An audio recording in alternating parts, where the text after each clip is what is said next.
Namaste. Let us start with the Module 4. Module 4 is Embedded System Design Components. 4 main chapters are included in this particular module. The first chapter is Characteristics and Quality Attributes of Embedded Systems. Second chapter is Embedded Systems, Application and Domain Specific. Third chapter is Hardware, Software Co-Design and Program Modeling. Fourth chapter is Embedded Firmware Design and Development. This is the first session under Module 4, and here we will discuss the concepts listed under first chapter, that is Characteristics and Quality Attributes of Embedded Systems. Two main topics are there in this particular chapter. The first one is the characteristics of an embedded system. Second one is the quality attributes of embedded system. Let us start with the first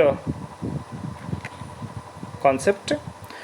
Characteristics. Whatever the system, it may be an embedded system or a non-embedded system, whatever it may be, the system is described by using the characteristics. And non-functional aspects that need to be addressed in embedded system design are commonly referred as quality attributes. Whenever we design an embedded system, the design should take into consideration of both functional and non-functional quality attributes. The first concept, characteristics of an embedded system. Embedded systems possesses certain specific characteristics, and these characteristics are unique to each embedded system. Some of the important characteristics of a embedded system are listed over here. Some 6 main characteristics we have to study as per the syllabus. The first one is application and domain specific. Second one is reactive and real time. Third one is operates in harsh environment. Fourth one is distributed. Fifth one is small size and weight. Sixth one is power concerns. First point under characteristics of embedded system, application and domain specific. Each embedded system is having certain functions to perform. Each and every embedded system is unique in its performance. Embedded systems are developed to do only intended functions. They cannot be used for any other purpose. So unlike the general computing system, we know that embedded systems are designed for doing a particular function only. It is the major criteria which distinguishes an embedded system from a general purpose system. For example, you cannot replace the embedded control unit of a microwave oven with air conditioner embedded control unit. The functionality of a microwave oven control unit is totally different from the functionality of air conditioner embedded control unit. Even though both are control units, the microwave control is totally different from the air conditioner control unit. You cannot replace that one with each other. Also, you cannot replace an embedded control unit developed for a particular domain, say telecom, with another control unit designed to serve another domain like consumer electronics. The second point here is reactive and real time. Embedded systems are in constant interaction with the real world through sensors and user-defined input devices which are connected to the input port of the system. Any changes happening in the real world, which is called as event, are captured by the sensors or input devices in real time, and the control algorithm running inside the unit reacts in a designed manner to bring the controlled output variable to the desired level. The event may be a periodic one or it may be an unpredictable one. Embedded systems produce changes in output in response to the changes in input. So they are generally referred as reactive systems. All these things we have studied in the previous module itself. Real-time system operation means The timing behavior of the system should be deterministic, meaning the system should respond to the request or task in a known amount of time. A real-time system should not miss any deadline or task or operations. It is not necessary that all embedded systems should be real-time in operation. Embedded applications or systems which are mission critical, for example, flight control systems or anti-lock brake systems, etc., are examples of real-time systems. The design of an embedded real-time system should take the worst case scenario into consideration. The third one, operates in harsh environment. It is not necessary that all embedded systems should be deployed in controlled environment. The environment in which the embedded system deployed may be a dusty one or a high temperature zone or an area subject to vibrations and shock. System placed in such area should be capable to withstand all these adverse operating conditions. The design should take care of operating conditions of the area where the system is going to implement. As an example, if the system needs to be deployed in a high temperature zone, then all the components used in the system should be high temperature grade. The components used in the embedded system, there should be able to bear the temperature, high temperature. Here, the designer should note that he cannot go for a compromise in the cost. Also, proper shock absorption techniques should be provided to a system which are going to be placed in places subject to high shock. Power supply fluctuations, corrosion and component aging, etc. are the other factors that need to be taken into consideration for embedded system design to work in harsh environments. Fourth point is distributed. The term distributed means embedded systems may be a part of larger system. Many number of distributed embedded systems form a single large embedded control unit. An automatic vending machine, for example, is a typical example. The vending machine contains a card reader for predefined vending systems, a vending unit, etc. Each of them are independent embedded units, but they work together to perform the overall vending function. One more example could be automatic teller machine, that is ATM.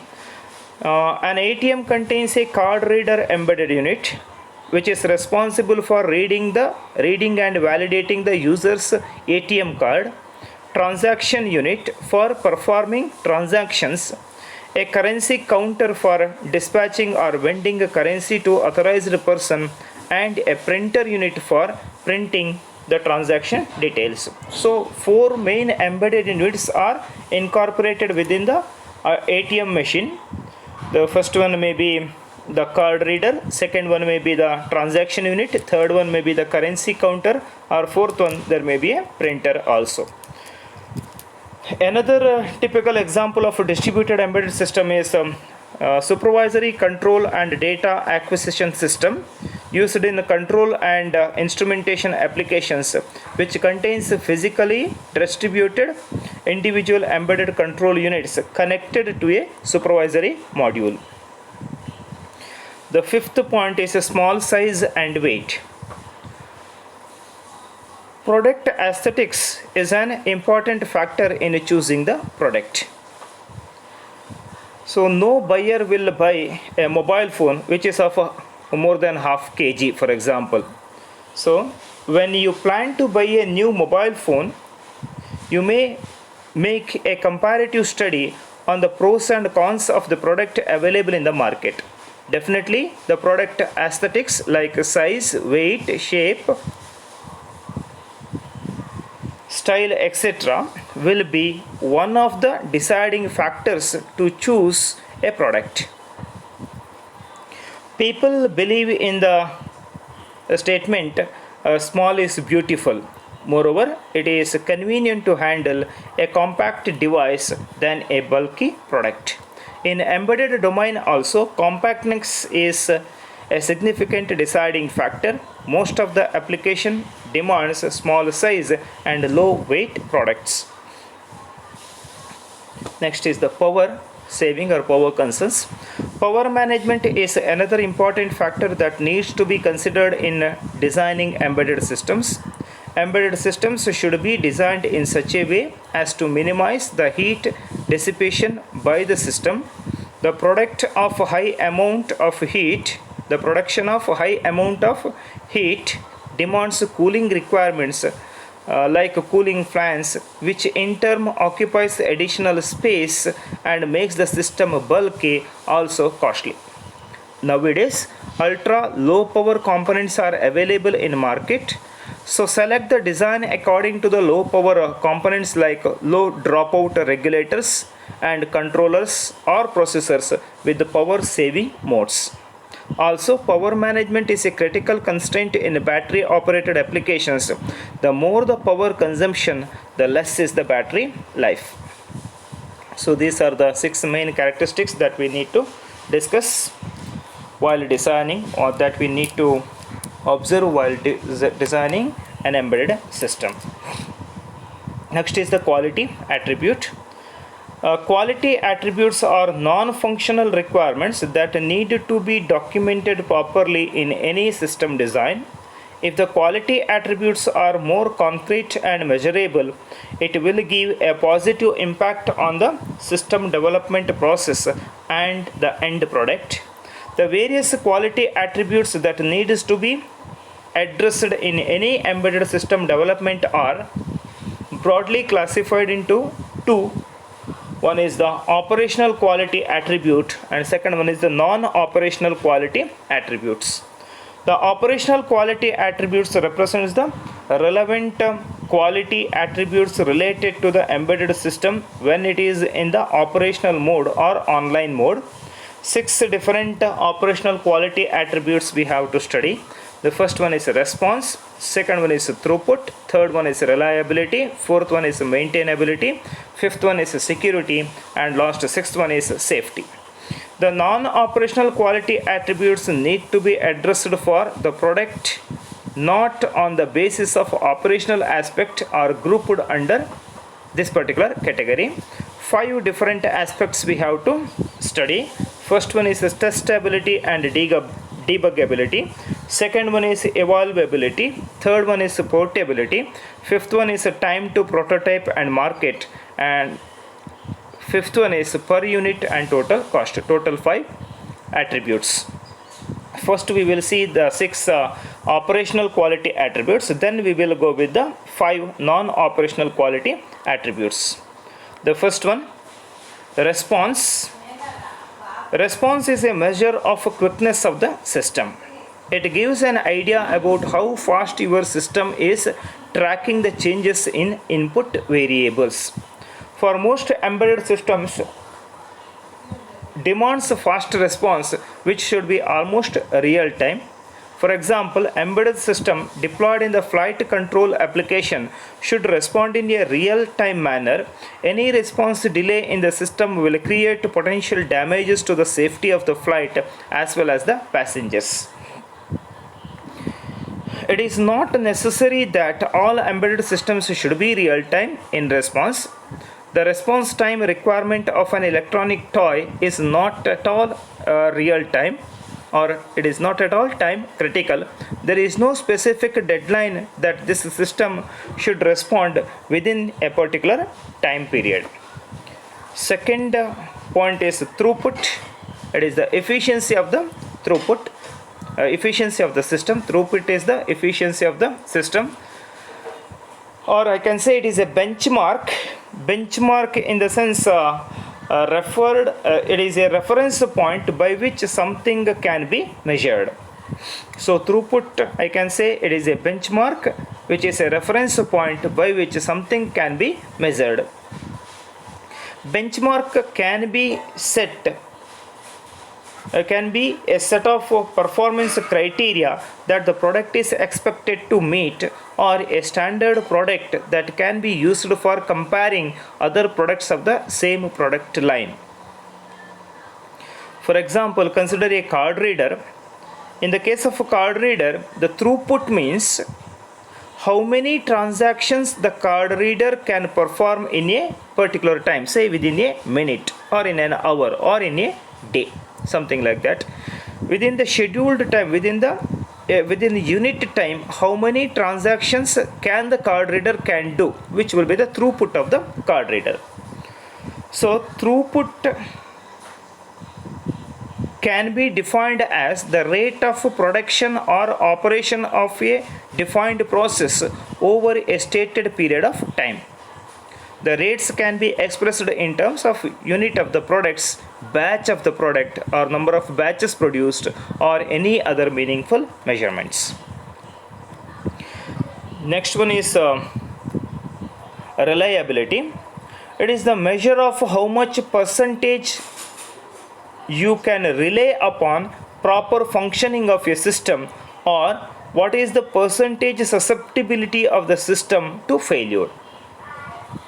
Whenever you are in need of the system, if it fails, then the reliability is very much low. Whenever you need of the system, and if it cannot perform at that particular time, then the reliability will be very mean. Mean time between failures, MTBF, and mean time to repair, MTTR, are the terms used in defining the system reliability. Mean time between failure gives the frequency of failures in hours or weeks or months. Mean time to repair specifies how long the system is allowed to be out of order following a failure. For an embedded system with the critical application need, it should be of order of minutes. Next one is maintainability. Deals with the support and maintenance to the end user or client in case of technical issues and product failures, or on the basis of routine system checkup. Definitely a user cannot buy a washing machine if it is needs to be serviced at New Delhi. So we need the service to be provided at our space, and that too immediately. So this is what the meaning of maintainability. See, reliability and maintainability are considered as two complementary disciplines. If reliability is more, maintainability will be very much less. That means reliability and maintainability are inversely proportional, I can say. A more reliable system means a system with less corrective maintainability requirements, and vice versa. As the reliability of the system increases, the chances of failure and non-functioning reduces, thereby the need of maintainability is also reduced. Maintainability is closely related to the system availability. Maintainability can be broadly classified into two categories. One is the scheduled or periodic maintenance, which is called as preventive maintenance, and second one is the maintenance to unexpected failures, which is called as corrective maintenance. Preventive maintenance and corrective maintenance. You can consider the example of a printer, which will explain both of these two maintenances. One is the scheduled or periodic maintenance, another one is the unexpected failure, maintenance to unexpected failure. A printer, it has got a inkjet, uses ink cartridges, which are consumable components, and as per the printer manufacturer, the end user should replace the cartridge after each n number of printouts to get quality printout. This is called as scheduled or periodic maintenance. On the other hand, the paper feeding part of the printer fails. The printer fails. If the paper feeding part of the printer fails, that implies the printer fails to print, and it requires immediate repairs to rectify this particular problem. This is an example of maintenance to unexpected failure. In both maintenances, whatever it may be, the scheduled maintenance or maybe maintenance due to unexpected failures, the printer needs to be brought offline, and during this time it will not be available for the user.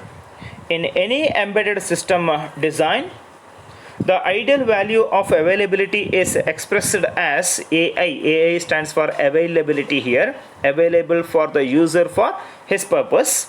AI is equal to MTBF divided by MTBF plus MTTR, mean time between failure and mean time to repair, where AI is availability of the availability in the ideal conditions.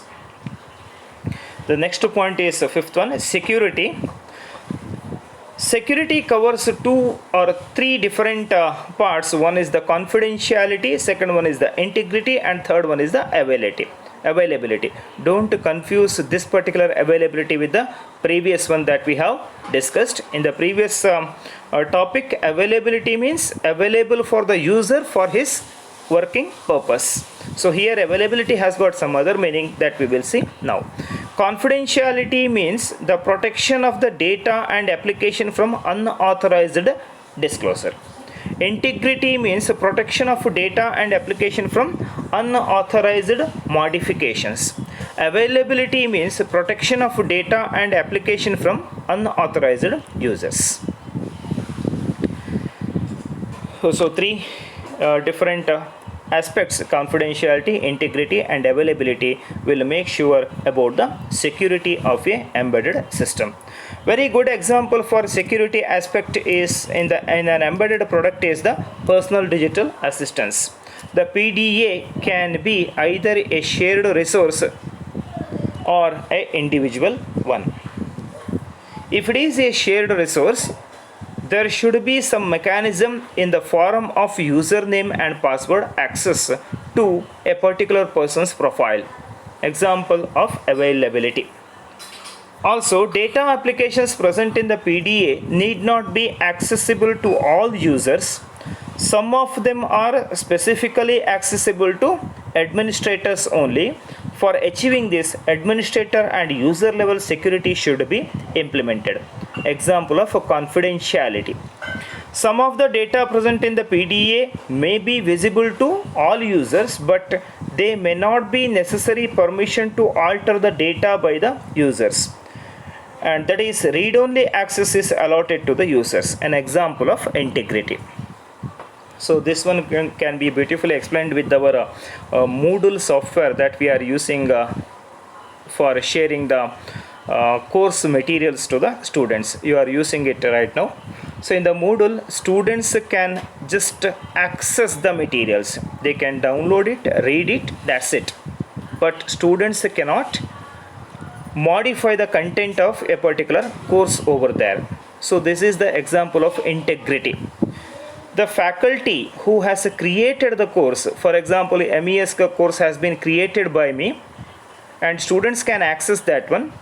The host of Professor Sandesh Karant can access that one, but you people cannot delete the content that I uploaded over there.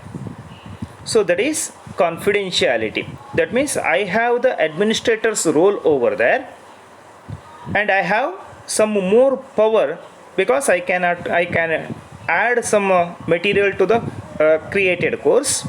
I can add some users like students to the particular course. I can remove some students, or even I can remove some material that I have uploaded. So this is confidentiality. So next topic is safety. Safety and security are confusing terms. Sometimes you may feel both of them as a single attribute, but they represent two unique aspects in quality attributes. Safety deals with the possible damages that can happen to the operator of the embedded system, public and the environment due to the breakdown of an embedded system, the emission of radioactive or hazardous materials from the embedded product. So safety deals with how safe the operator, environment, general public due to the breakdown or emission of radioactive or hazardous materials as the byproduct of the embedded product. The breakdown of an embedded system may occur due to hardware failure or even maybe due to firmware software failure. Safety analysis is a must in the product engineering to evaluate the anticipated damages and determine the best course of action to bring down the consequences of damages to an acceptable level. Some of the safety threats are sudden, like product breakdown, and some are gradual, like hazardous emission from the product.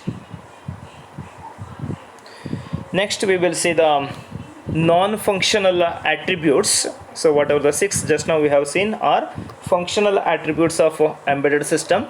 Now non-functional. First one, testability and debuggability. This deals with how easily one can test the design, application, and by which means it can be tested. For an embedded product, testability as well as debuggability is applicable to both embedded hardware as well as software, that is firmware. Embedded hardware testing ensures that the peripherals of the total hardware functions in the desired manner. Firmware testing ensures that the firmware is functioning in the expected way. Similar to the testability, debuggability means the debugging the product as such for figuring out the probable sources that create unexpected behavior in the total system. Once again, debuggability has got two aspects.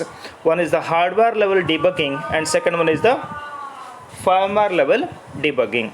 Hardware debugging is used for figuring out the issues created by the hardware, and firmware debugging is employed to figure out the probable errors that appear as a result of flaws in the firmware.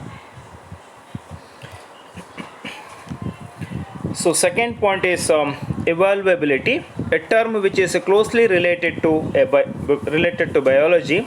It is referred as non-heritable variation. For an embedded system, the quality attribute evolvability refers to the ease with which the embedded product can be modified to take advantage of new firmware or hardware technologies.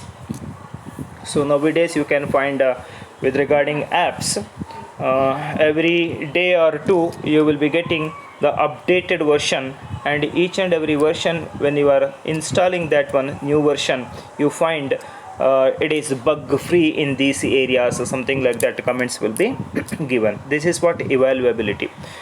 Every day today there will be the advanced versions will be available, and for a embedded firmware it should be very much easy to get the advanced versions.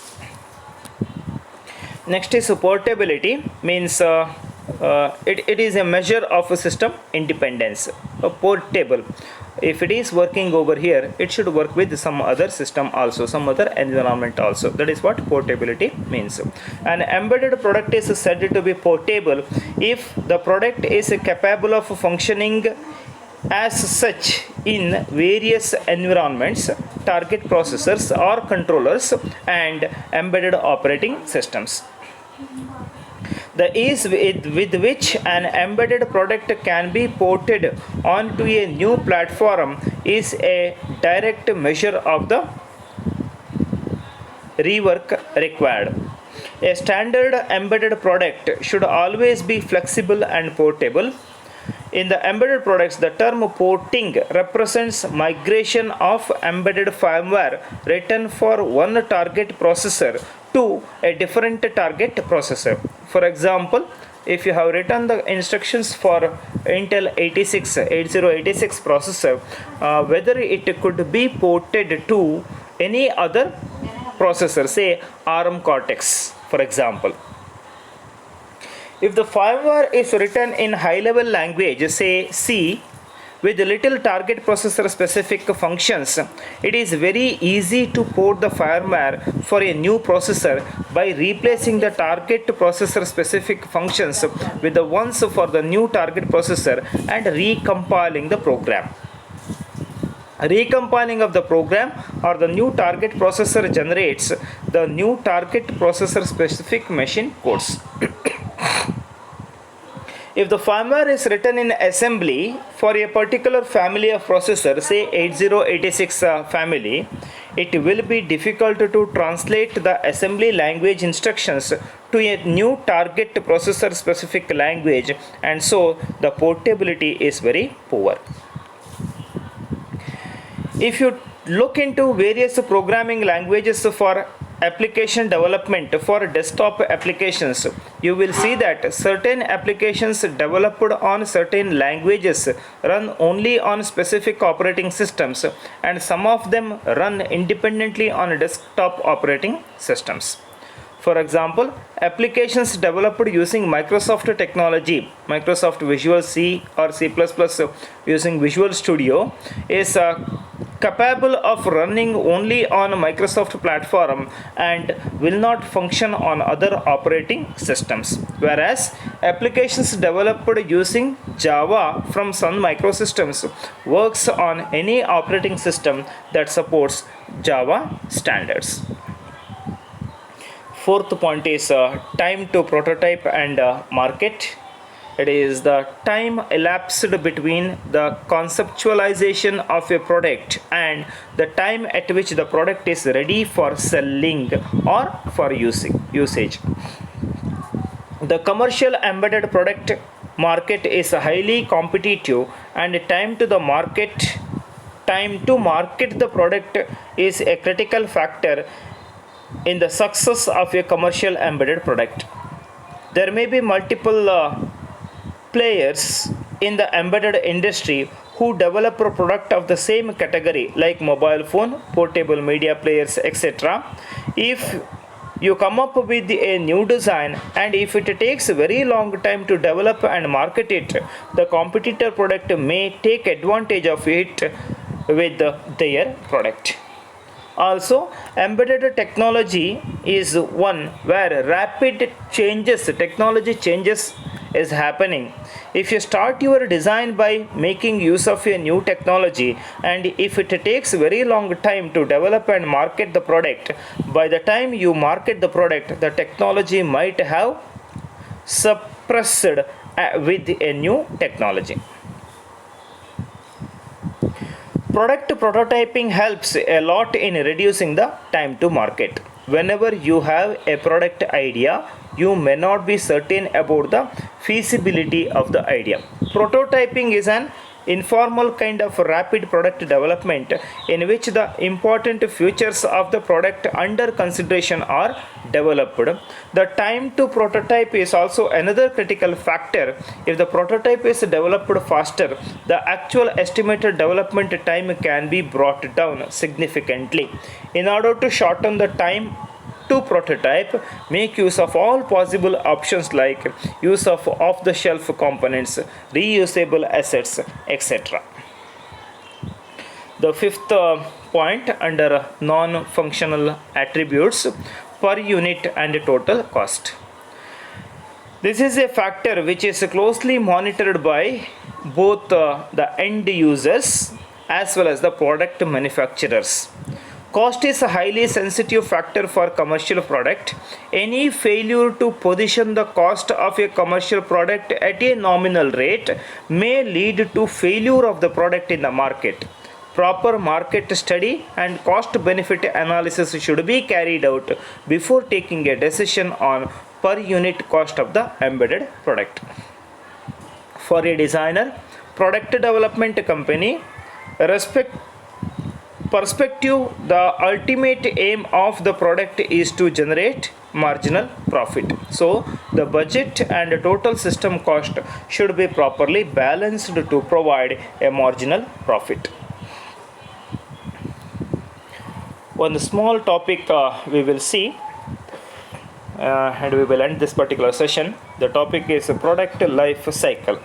Look into the diagram given over here, a small graph like diagram. You can find in the diagram you can find revenue generated as the y-axis, and in the x-axis it represents the time. Various phases of the product development are given over here. This is what we call product life cycle.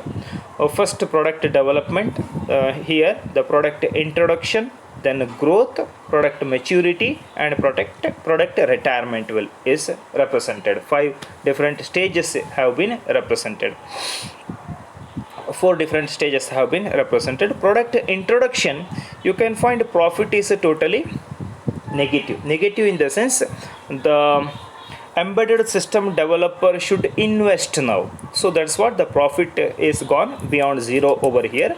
So it is investment. Once the product is introduced to the market, you can find the profit is a little bit there, and afterwards when the product growth, you can observe here the profit also increases, and it gets the highest profit during the growth as well as product maturity phase, and afterwards it declines. You can find it declines, and retirement stage it is totally once again comes to zero. Of course not negative. At the same time, the unit cost of a product initially will be high, and as it grows and matures, and finally when it comes to the retirement, it becomes very low. You can observe this one in the mobile phones also. Whenever a new version, new category of mobile phone have been introduced by any of the mobile vendors, you can find the cost will be very high initially. After some months, it will be declining. So coming to the product sales, initially people will hesitate to buy a new concept or a new embedded system, and as the product growth happens and it reaches maturity, the sales also grows rapidly, and after maturity period once again it declines. So this is all about the product life cycle. Every embedded product has a product life cycle which starts with the design and development phase. The product idea generation, prototyping, roadmap definition, actual product design and development are the activities carried out during this particular phase. During design and development phase, there is only investment and no returns. Once the product is ready to sell, it is introduced to the market. This stage is known as product introduction stage. During the initial period, the sales and revenue will be low. There won't be much competition, and the product sales and revenue increases with the time. In the product growth phase, the product grabs high market share. During the maturity phase, the growth and sales will be steady and the revenue reaches its peak. The product retirement or decline phase starts with the drop in sales volume, market share as well as revenue. The decline happens due to various reasons like competition from the similar product with enhanced features or technology changes, etc. At some point of the decline stage, the manufacturer announces discontinuing of the product. See here I can give an example of Windows. You know that earlier long back we had Windows 95, then we had 98, 2000, right? And then we were introduced with the XP, that is Windows 7. Now it is Windows 10. Likewise, it continues in the software, and you can just 2 months back, but maybe in the month of January, they have taken back all support for the Windows 7, and only Windows 10 and above versions are supported by the Microsoft now. So the product Windows 7 is retired during Jan of this particular year, we can say like that. The different stages of the embedded system is shown in this particular figure, and I think that's it in this particular session. So before concluding, we will look into the important questions that could be asked based on the discussions held today. First one is the characteristics. Explain the different characteristics of an embedded system in detail. 6 different characteristics we have discussed. Same thing is the answer. Explain quality attributes in the embedded system development context. Two category are the functional, operational and non-operational. 6 under operational and 5 under non-operation. Everything we will have to explain. Then what is operational quality attribute? Explain the important operational quality attributes to be considered in an embedded system design. Only operational quality attributes you have to explain. One small problem type question. The availability of an embedded product is 90%. That is, AI is equal to 90%. The mean time between failure MTBF of the product is 30 days. What is the mean time to repair? In days per hour of the product, we have the formula AI is equal to MTBF divided by MTBF plus MTTR. Easily we can calculate MTTR. Next question may be, what is non-operational quality attribute? Explain the important non-operational quality attributes to be considered in any embedded system design. 5 different non-quality attributes you have to explain.